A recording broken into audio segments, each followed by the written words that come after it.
আচ্ছা, এরকম কখনো হয়েছে স্টোরিতে বা স্ট্যাটাসে কাউকে উদ্দেশ্য করে কিছু দেওয়ার পর সে যখন সিন করলো তুমি সঙ্গে সঙ্গে ডিলিট করে দিলে? হয়েছে না?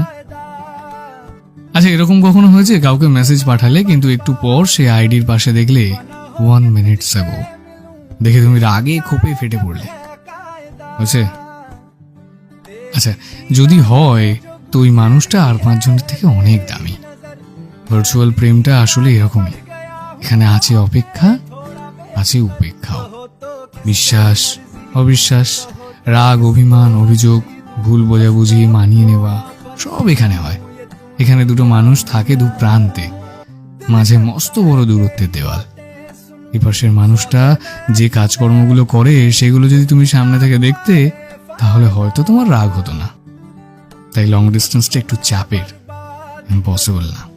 একটু টিকে থাকলেই সারা জীবন থেকে যাবে, বুঝলি?